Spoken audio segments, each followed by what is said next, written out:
We recently took a 7-night cruise to Alaska from Seattle, Washington. Before our cruise, we stayed in Seattle for 3 days, and in this video we're going to talk about everything that we did in this amazing city so you have an idea of what you can do before your cruise. I'm Travis. And I'm Nicole. Let's get wanderlost. First up, we're going to talk about all of the activities or places that we went in Seattle. Of course, we're tourists and we're in a touristy city, so we did some touristy stuff.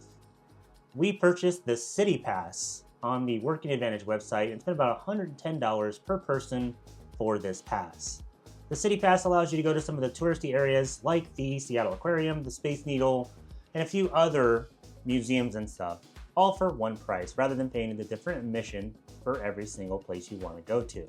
So the first place we went to, which was on the day we arrived in Seattle, was the Seattle Aquarium. So Nicole, what did we think about the Seattle Aquarium? How was it? The Seattle Aquarium is a little smaller than some aquariums that you might be used to in other major cities. However, it is located right along the waterfront. So when you're walking along the Sound, you can see the sights both from the water, and they have seals and other animals to check out at the same time. It has a couple different options. There are 3 different buildings, so make sure that you don't miss one because it is kind of easy to just walk out of one building and think that that's it. So they have 3 different building locations, and you can see seals. They have a lot of fish, sharks, jellyfish. I mean, overall, it's a smaller aquarium, but it is very nice. Yeah, the main attraction of the aquarium is the underwater dome, which is a dome underwater, and it gives you the best view of all the fish and stuff that they have there, and it's in the 2nd building. You can also go across the waterfront, and the 3rd building is like an ocean exhibit, which is the newest building that they have, and it probably has the largest fish tank there.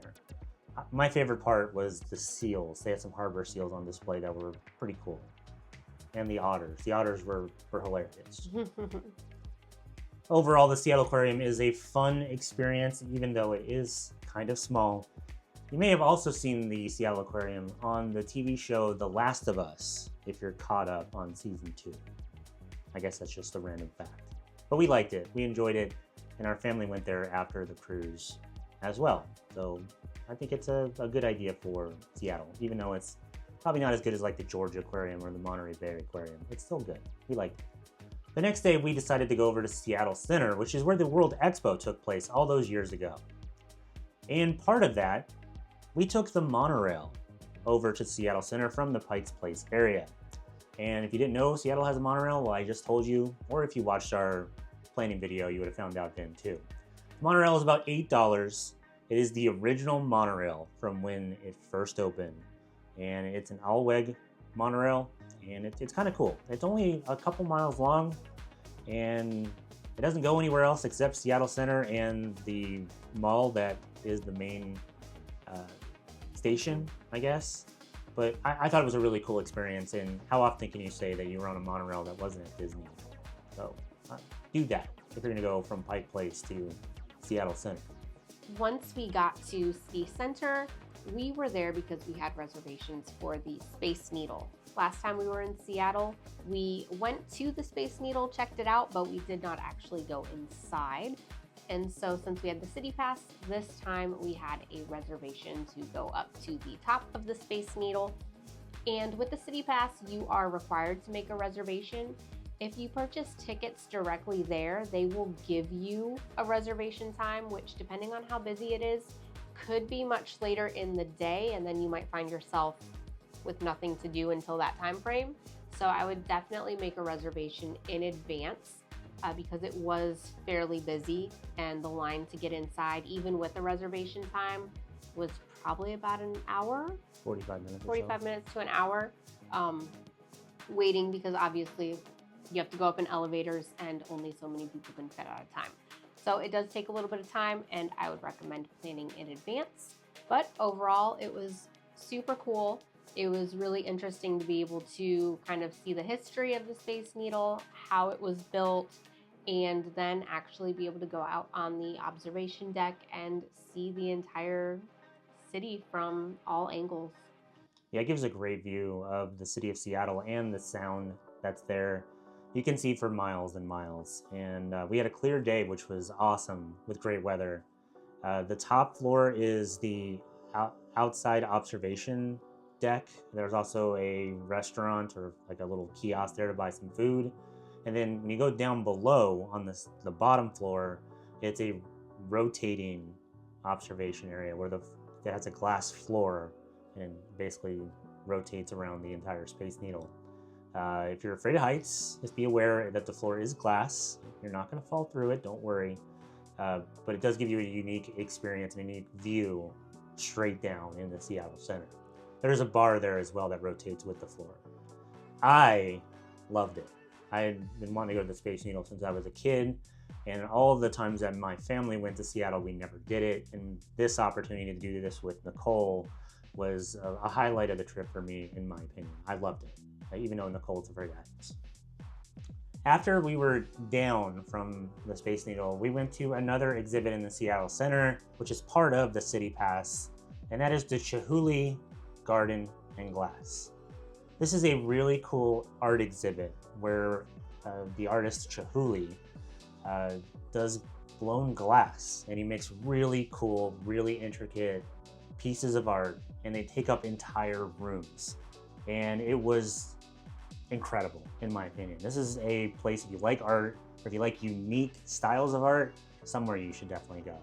Every single room had bright, colorful glass that was shaped like boats or flowers or just unbelievable things. And the best part about it was they had some of his artwork on the wall that was his initial designs of what he was going to make. So it was like his sketchbook. Like I have a book here. It was his sketchbook that was framed on the wall next to his artwork. And then he went outside, and in the garden they had more glass, and of course it was a really, really pretty garden. It doesn't sound like something that might be interesting if you're just like, wow, garden glass, that sounds kind of weird. But for somebody who doesn't do a lot of art exhibits, I loved it. I would definitely go back to it. What about you? I enjoyed it, which is a good thing since it was my choice to go there. Because I had heard from several friends who have gone that it was a must-do. So I made sure to put it on our list.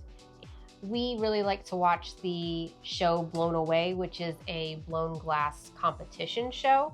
And we enjoy seeing how they make that sort of thing. And so to see the art in such a large scale form, knowing how much work goes into that and how difficult it is, was really cool to see. Highly recommend it. It was great. After we left the glass garden, we walked over to MoPop, which is the Museum of Pop Culture, which is also in Seattle Center and included with the City Pass. MoPop is a museum that has several different levels and different areas with multiple different genres of pop culture and history. So you have the horror section, which has different props and information from horror films throughout the years. The fantasy section, so Harry Potter, Lord of the Rings, different costumes, props, kind of behind the scenes things. They also had music, so Jimi Hendrix, Nirvana exhibits, like their guitars, their drum sets, just a bunch of different artifacts from eras throughout the years of pop culture. And if you are into that kind of stuff, it was very cool. Yeah, I really like the science fiction area, which had stuff from Star Wars and different science fiction movies that we've all seen, like Galaxy Quest as an example. Really, really cool setup, and the displays were really well done. I think it's a must-do type museum if you're in the Seattle area. And the monorail goes right through the center of it on your way through there. It looks like a really weird building from the outside. So I liked it a lot. So after MoPop, we went back over to the Pike Place area where we were staying, and we walked the Seattle Waterfront, which, if you didn't know, the Seattle Waterfront has made a huge transition and change over the last several years, where they've actually taken Highway 99 and ran it underneath the city of Seattle to kind of open up the waterfront, and they've made a strip park almost the entire length of it, all the way to near the stadium where the Seattle Seahawks and the Seattle Mariners play. And the waterfront is really nice. There's restaurants, there's shops, there's swings, there's like an entire, I don't know, really fun park area down there that is really peaceful to walk around and stroll. We liked it. You can even feed some seagulls over at Ivars. The last major thing that we did in Seattle was we went to a baseball game. I'm a huge Seattle Mariners fan, and we had tickets to see the Mariners play the Cleveland Guardians. And of course, it was a great time. T-Mobile Park is an amazing ballpark. If you like sports, if you like baseball, the history of baseball, it's one of the better stadiums in the major leagues. And we had tickets in the lower level, and the Mariners won. I guess that's the most important part. We had some good food, really good game, 6-0 Mariners over the Guardians. Overall, highly recommend T-Mobile Park and a game there. Even if you're not a baseball fan, it's still a really good experience. They do a really good job with their game day stuff that they do. We like it. Right, Nicole? Right. She doesn't like baseball, but I do. We talked about what we did in Seattle. Now let's talk about where we stayed. And we had a hotel 2 blocks from Pike Place, and it's called the State Hotel. We stayed at the State Hotel, which is a small boutique hotel that we stayed in last time we were in Seattle, and we really enjoyed it. So when we saw that it was cheaper than what we had currently booked for our Seattle trip on booking.com, we canceled our first reservation and rebooked to stay at the State Hotel again. We had a basic king room. It was about $200 plus tax a night. It had no view. The window looked into a small alley, so you had a brick wall, but there were some pigeon nests in there, and so in all honesty, I was pretty invested in the pigeons. Every time we went in the room, we had to check and see what they were up to. So no complaints there, honestly. We're probably weird, but I liked the pigeons. The room is very comfortable. It is a retro modern hotel. It has a very nice restaurant, Ben Paris, downstairs, and a rooftop bar up top where you can actually overlook the water. And it's a very comfortable hotel. We would highly recommend. And there's a Target right across the street in case you need anything. Like we popped over there to grab some waters, things like that. Yeah. And anything that you may have missed that you need for your trip. Yeah, overall, the State Hotel is a great hotel. The customer service at the main desk, front desk, is excellent. Anything you need, just ask. They take care of it. They're super nice. If you need ice, make sure you go to the front desk. There's no ice machines on property. They also give you a $15 per night credit to the restaurant in the lobby, Ben Paris. And you can use all of your credits on one meal, like we did when we went to Ben Paris on night 1. Overall, it's a clean, comfortable hotel with a lot of character and a lot of charm, and it's 2 blocks away from Pike Place, so you don't need to Uber anywhere or drive or anything. You can walk, and you can pretty much walk anywhere in Seattle from that location. It's one of our favorite hotels that we traveled to, and obviously we stayed there twice now in Seattle, and we would definitely stay there again, especially for the price that we paid, about $200 to $250 a night plus tax. That was what we did and where we stayed. So what's left? Of course, when you travel, it's about the food. And Seattle is one of the best food cities in America, and we stayed mostly in the Pike Place area. And we're going to talk to you now about our favorite foods that we ate on this trip in Seattle. So let's break this down into breakfast, lunch, dinner, and of course, a few drinks that we tried. So starting off with breakfast. Where did we go, Nicole? The first place that we went to in Pike's Place was the Crumpet Shop, which has been there for ages. And if you've never had a crumpet, you should try one. It is almost like a English muffin, but way better. So we had the maple butter and then a lemon ricotta crumpet. Both were excellent, delicious. I would highly recommend. Honestly, one of the better breakfast places that we've ever been to in our travels, and it was crumpets. I'd never had a crumpet before this thing, and it was great. I really loved the maple one, and the lemon curd is made in-house on the lemon ricotta crumpet as well. Great, try it. It's not in the Pike's Place Market, it's one street beforehand, right on the corner. Amazing. The next place that we tried for breakfast was Lowell's, which is a restaurant inside Pike Place. And their motto is almost classy since 1957. And it's pretty much that. It's 3 levels right on the water with great views. And what we got there is one of my favorite breakfasts of anywhere out there. And it's the Dungeness Crab Eggs Benedict. The Dungeness Crab Eggs Benedict is just that. It's Eggs Benedict with lump Dungeness crab meat in it. And they do a sourdough instead of an English muffin at the bottom. And they give you some hash browns. The hash browns weren't all that great this time, but you can't beat Dungeness Crab Eggs Benedict. We highly recommend it. It's a little expensive. It's about $39 for one plate. And it's pushing the price a little bit. But I love it. It's great. Highly recommend Lowell's. They have some other food there that is also good for breakfast. They even have some Dungeness crab sandwiches and French toast and whatever else. Try it though.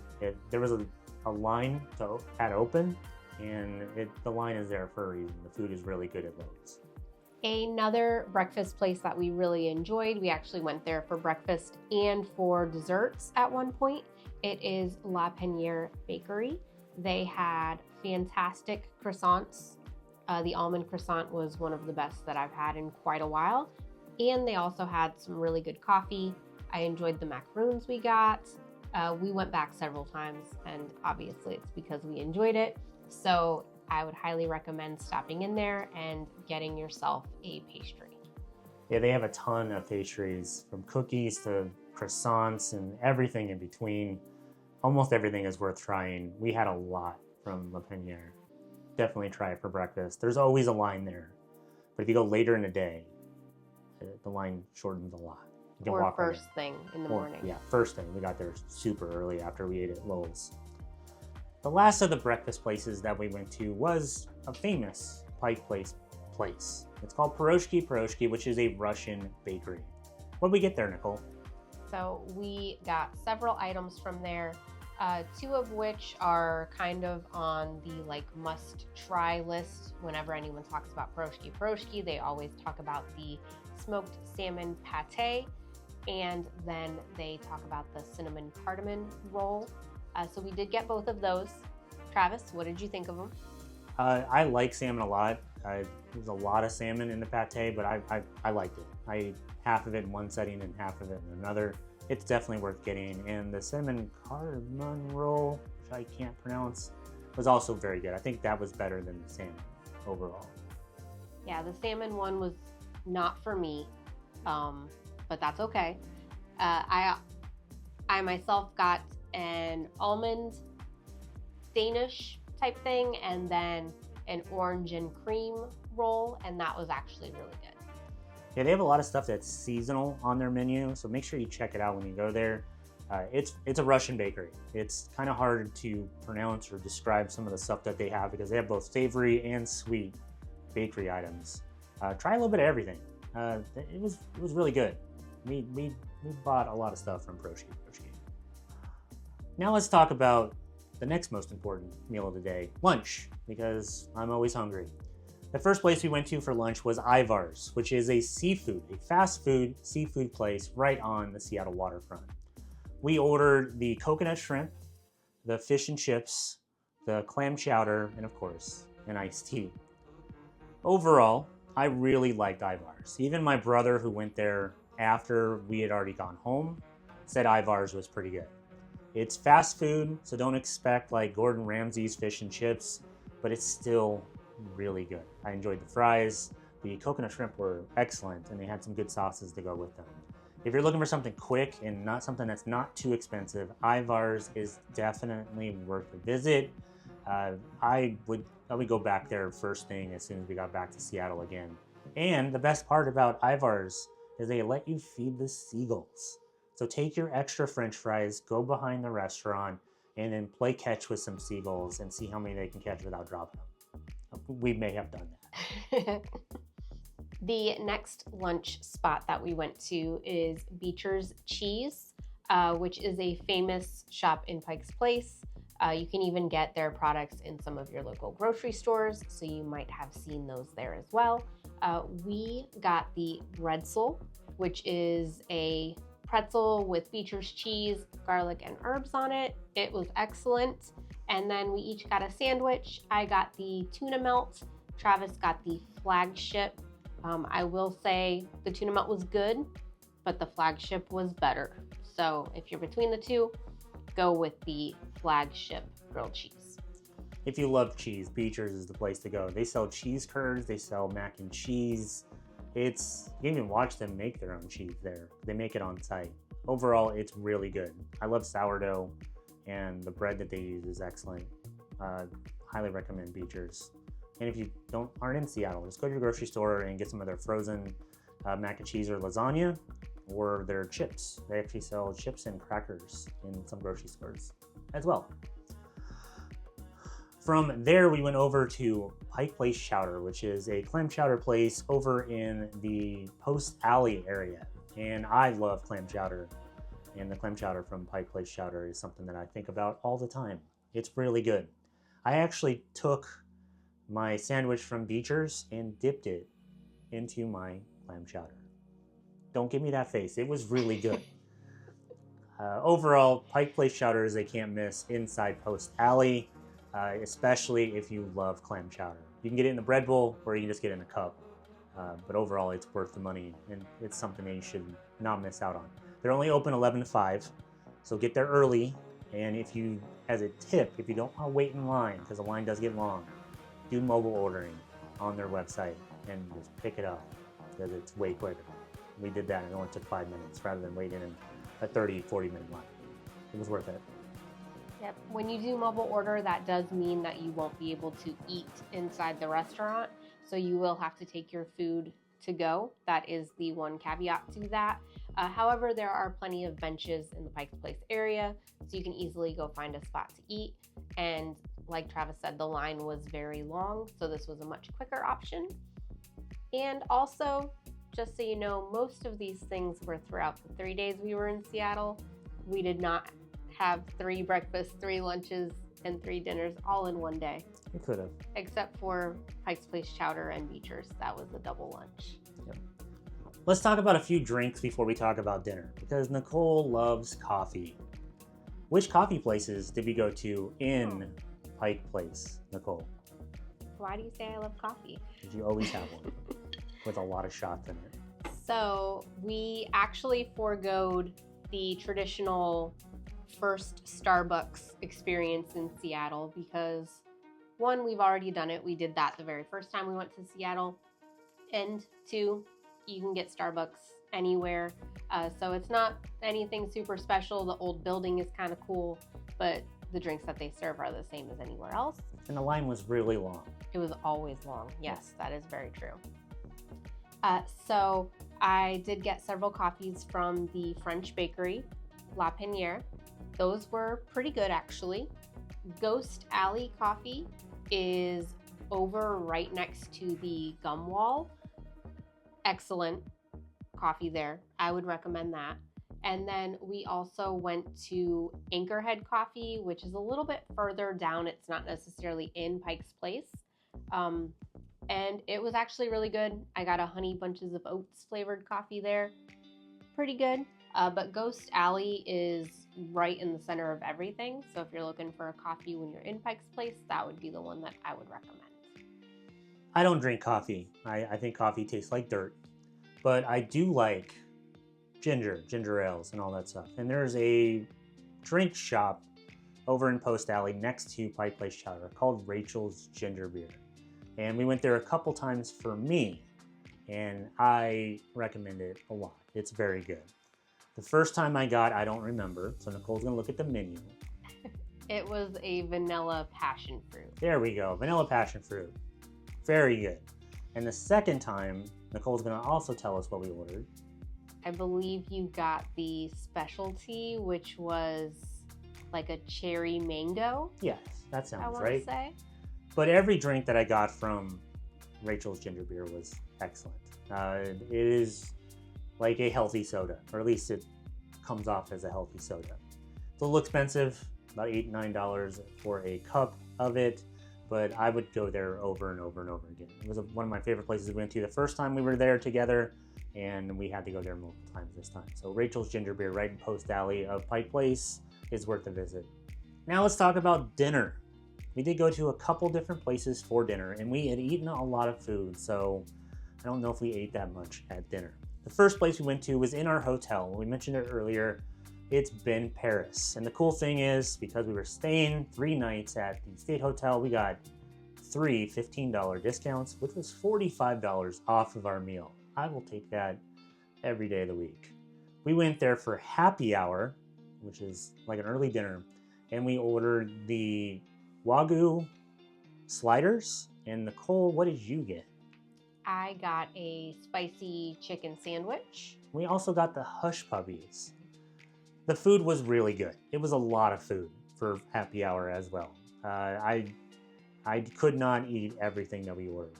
The Hush Puppies were very good. They put a sweet butter sauce on them. I love Hush Puppies. My parents live in North Carolina, so I get them every time we go to a barbecue place. They were excellent. And then the Wagyu sliders were okay.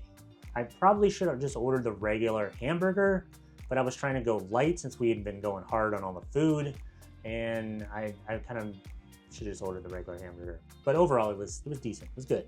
I would order it again. How was your chicken sandwich? It was good. It was a very large portion for happy hour.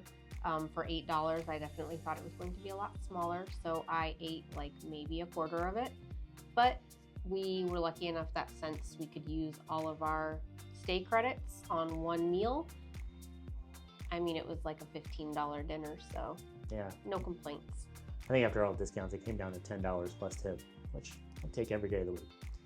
The other place we went to dinner was the Old Stove Brewery, and we had eaten here on our trip in 2021. It's up on the hill in the new section of Pike Place, and it's a brewery, and it has brewery food.